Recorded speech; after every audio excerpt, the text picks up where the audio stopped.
In a desperate situation, a sick girl devises a plan for an arranged marriage with a military guy to secure her insulin, knowing soldiers have life insurance.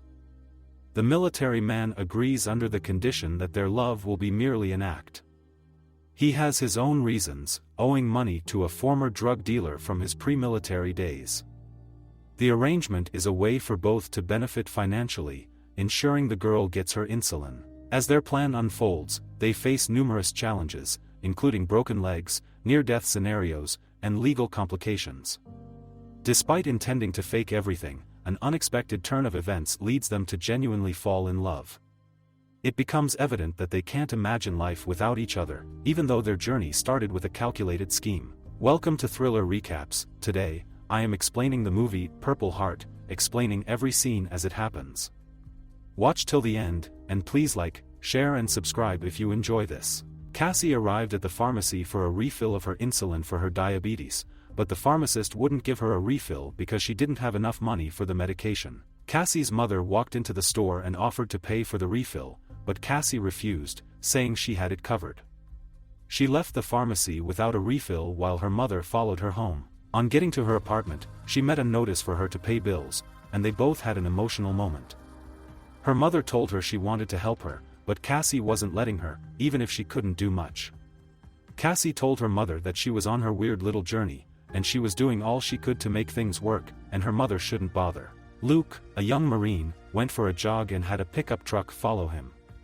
As he tried to escape, he was cornered and realized it was his dealer who came to ask him for the $15,000 debt he owed him and wanted to give him more drugs to do. Luke made it clear that he was clean and was going to find a way to pay as he was going to deploy that same week. Cassie went to see her childhood friend, Frankie, a Marine, and asked that he marry her because she heard of the health insurance benefit granted to military spouses. Luke overheard the conversation between Frankie and Cassie and came in to interfere. He told them his dad used to be a military police and plans like that were dangerous and wouldn't end well. He advised Cassie and Frankie against. Luke went to see his brother if he could borrow him some few bucks, told him he owed some money. His brother borrowed him a few, and he went to pay the few to his dealer, Jono. Jono complained that what he paid was too little and he was beginning to lose patience, so Luke told him that there was a girl he could marry and after a while they'd get insurance money, split it, and divorce while he paid Jono. Luke went to see Cassie, and they discussed getting married since it'd help him solve his own financial issue too. He told her they had to make it look real and that if they were caught, he'd be court-martialed. They agreed to get married and share the pay, and after a year, they'd get divorced. Luke got dressed for his wedding and went over to Cassie's where he asked her to change her dress for one more suited for the occasion.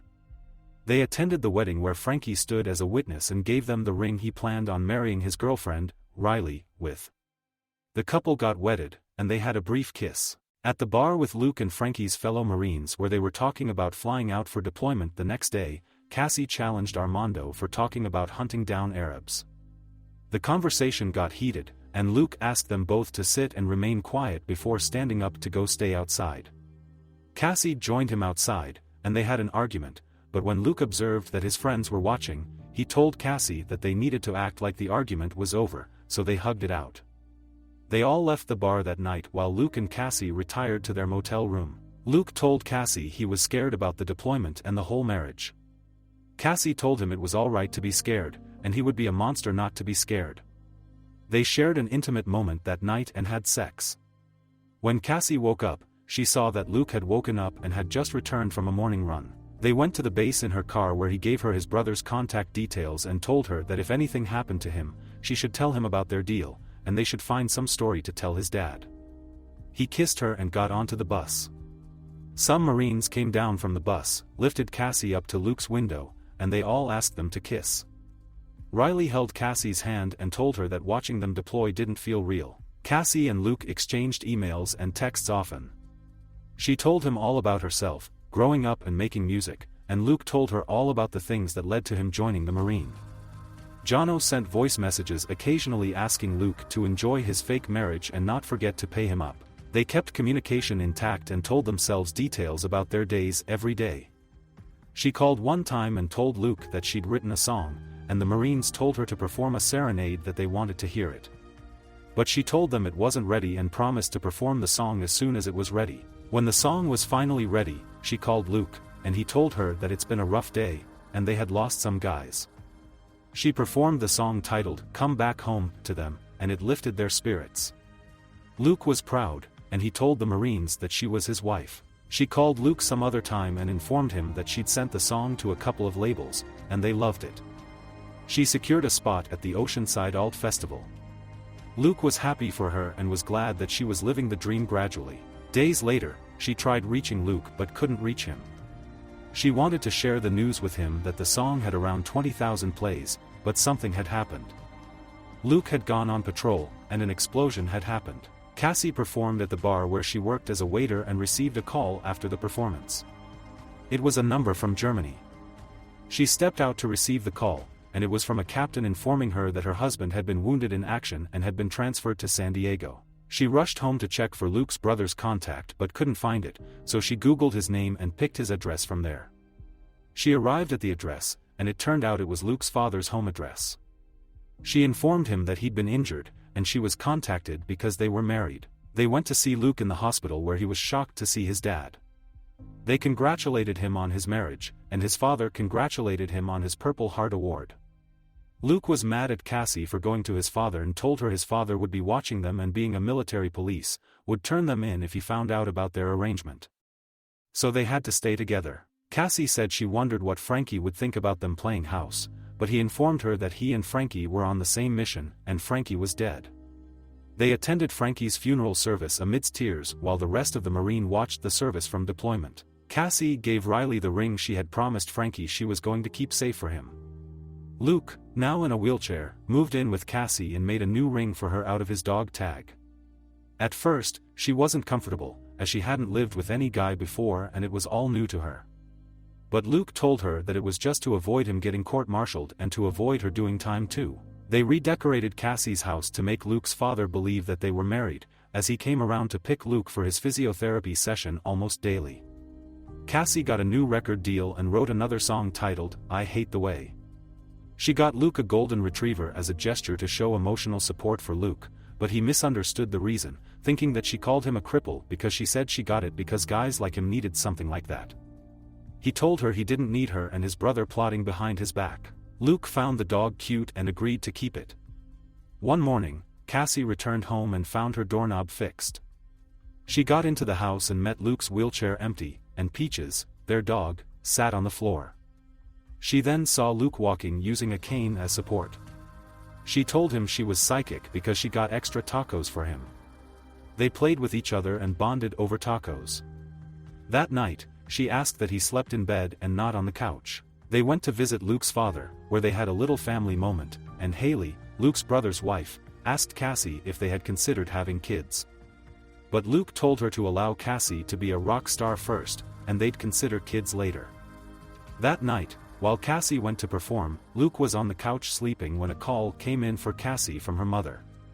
Luke went straight there, and Cassie joined them. Someone had broken Cassie's mother's window. Luke told them to wait outside while he went inside the house to check what was going on. Inside the house, he received a call from Jono, telling him that he just saw him introduce himself to his mother-in-law, and he had a lot of evidence against him. That night back at their place, Cassie's sugar level dropped, and she was going into shock. Luke helped her get medication and glucose and held her in his arms. She asked why his heart was beating really fast, and he said it was because he was scared. She kissed him. The next morning, while she was still in bed, he went to meet Jono, paid him all that he owed him, and beat him up, asking him to stay away from his family. When she saw that Luke did not ask who it was, she asked if he knew who it was, and he told her all about his past, how he started using to cope after his mother's death, and how he owed Jono money. She asked if he agreed to the arrangement because he owed Jono, and he said yes. She told him she had a concert later that night and didn't want to see him when she returned. She wanted him gone to his father or brother's place and tell them that they were getting divorced. Luke went for a run, and when he returned from the run, a military police told him he'd be following him to base. Cassie got a call from Luke's father after her concert, and he informed her that someone had reported their marriage as a fraud to the military, and Luke had been detained.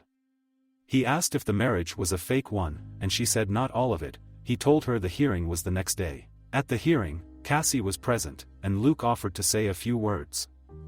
The judge had said since Cassie was not a military personnel, she'd be handed over to the local authorities where she'll be charged to court. He told the judge that he coerced her into marrying him, and she didn't know it was against military rules. The judge found him guilty, and he was asked to prepare for his 6 months in the brig while he'll be discharged for bad conduct after. He went to prepare from his father's home where he noticed he had been awarded the Purple Heart still. He told his father he didn't know he was still going to get the medal. Cassie had got a new record deal and had gone to perform at the Hollywood Bowl. As soon as she was done, she hurried out to meet up with Luke at the brig before he'd be gone for 6 months.